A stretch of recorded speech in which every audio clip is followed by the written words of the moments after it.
Crimson Desert's story begins with a devastating ambush. You're Kliff, a warrior of the Greymanes, a skilled fighter, strong, morally grounded, and loyal to his clan. Yet his strengths elude him as rival faction, the Black Bears, ransack his homeland and slaughter his allies. Those who survive the attack flee, scattering themselves throughout the vast open-world continent of Pywel. Surviving the massacre himself, Kliff is now driven by revenge. He yearns to reclaim the land stolen from his tribe, their pastoral homeland, Pailune. Before launching a counteroffensive, Kliff appoints himself to spearhead a Greymane reunification. There are echoes of historical Highland clans in the Greymane's visual design and social structure, where Kliff's quest to reunite his scattered allies mirrors the stories of leaders who rallied fractured groups following catastrophic defeat. But let's not get ahead of ourselves with theoretical speculation. What we know officially is that Crimson Desert's story, while starting as a tale of personal loss, expands into larger mysteries, all while introducing a cast of allies, enemies, otherworldly realms, and rival factions, each reshaping the fate of Pywel itself. As we've alluded to already, Kliff is Crimson Desert's main protagonist and primary playable character. He's voiced by Alec Newman, who describes the warrior as having a strong sense of right and wrong. To some, initially, his silent stoicism might make him appear as a closed book, but his guarded personality is shown to relax when he's in company of his tribe.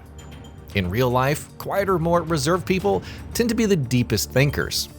Should this be so, it'll track into how Kliff operates as a multi-skilled fighter.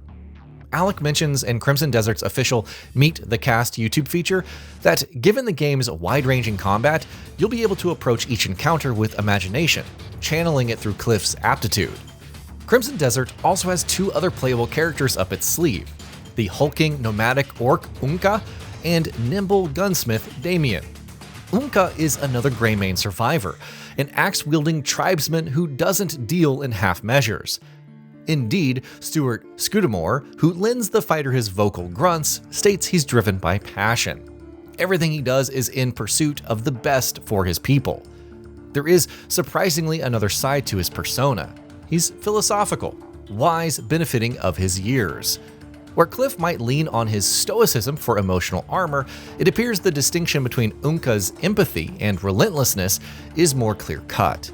Both characters seem capable of zooming out from the malaise, exercising clarity of thought and guided by moral groundedness. Well, in other words, their perspectives make them perfect allies. How Damien ties into the trio is a little more elusive. She's not Greymane, but presumably believes in their cause. However, preview footage details her as on the run, so perhaps she's seeking sanctuary in the Greymane's rekindling numbers instead. Either way, she's a fierce combatant who is adept with firearms and magic alike. Her mental fortitude and down-to-earth nature gives her the same trait that is shared by Kliff and Unka. In short, she'll stand up for what is right. However, with no prior ties to the Greymane clan, she may have something they don't: emotional separation. If so, she could be serving the tribe as a strategist as well as a ranged specialist. Her stoicism then comes from detachment, rather than defense or philosophical thinking. Yan and Naira are two other Greymane names that appear in pre-release materials. The former once believed to be the fourth playable character, while the latter is speculated to be Kliff's sister. What we know so far, both Yan and Naira rejoin Kliff to occupy narratively significant roles in the Greymane's uprising. But alas, beyond speculating further, we'll have to commence rebuilding the Greymane's homestead once we get our hands on Crimson Desert to really find out. So, rebuilding the Greymane's home. What does this mean? Wasn't their homeland taken? Well, yes. Beginning in Crimson Desert's early hours, the Greymanes have relocated to Homeland, their de facto new home in lieu of reacquiring their true place in Pailune. The Greymanes have a reputation for helping others, and so quests in and around Homeland will involve helping out various townsfolk.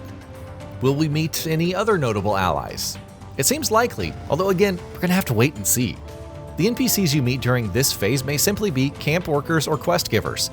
However, during this chapter, you'll recruit scattered Greymane members to help restore the clan, assigning them roles such as fishing, livestock management, exploration, military operations, and so on. They'll continue the Greymanes' revival even as Kliff ventures further afield with his two companions. The Black Bears are the game's antagonistic faction, led by Myrddin. They're violent, disorderly, and, as you'll note from their opening machinations, the macabre catalyst for Crimson Desert's story. Myrddin himself is a ruthless adversary, said to fight with the relentlessness of an angry bear. His faction is bent on fracturing Pywel's balance, their goal to attain the power that's left in the ensuing political vacuum. Taking out the Greymanes is their most significant step yet towards continental dominance. Elsewhere throughout Harnend and Pywel Beyond, you'll arrive at the blade of numerous bosses. Now, we're only going to lightly touch Crimson Desert's known bosses, as we have another feature that dissects them in detail, so look out for that one. In Harnend, Kliff encounters Matthias, a captain of the Wandering Freeswords. This traditional knight on horseback is poised to be an early encounter, a thrilling back and forth set to be the first test of the skills that you've learned. Later, you'll arrive on Haxan Enchantress Hex, a chillingly dark adversary with an aesthetic lifted straight out of a horror game. Reed Devil is an outsider turned tormentor for the denizens of Harnend. White Horn is the nefarious spirit of the mountains. Staglord, the fallen king who guards an empty throne. And Queen Stoneback Crab, a gem-crusted Shadow of the Colossus-style giant.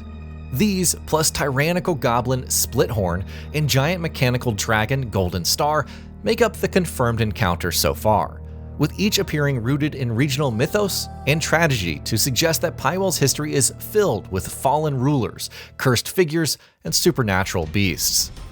Through Golden Star, you'll be introduced to Marnie, a crazed inventor who's a scientific genius. His creations bring the technological, somewhat ramshackled advances in one of Pywel's 5 countries.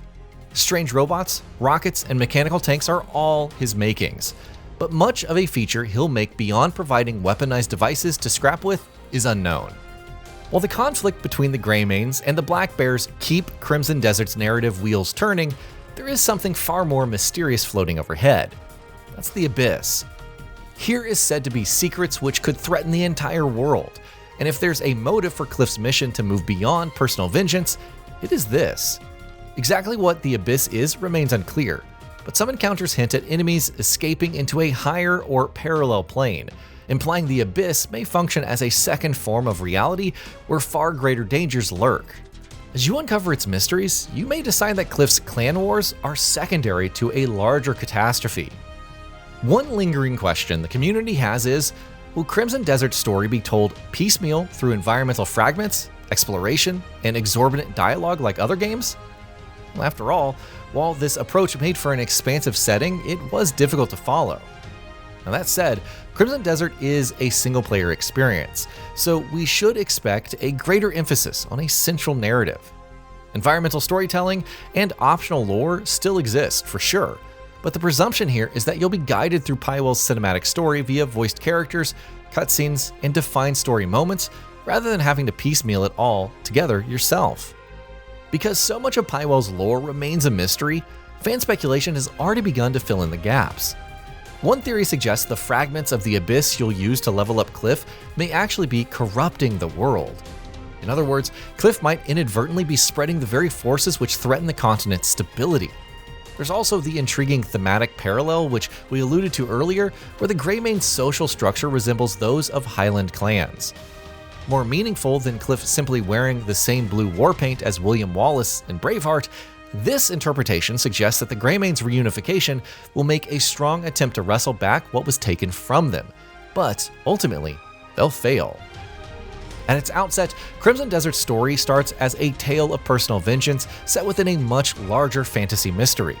Yet as you rebuild the Greymanes, take on a threat posed by the Black Bears, and the looming secrets of the Abyss, the narrative evolves into something far more complex. If everything comes together, Crimson Desert will deliver a story far beyond the simple clash of warring clans.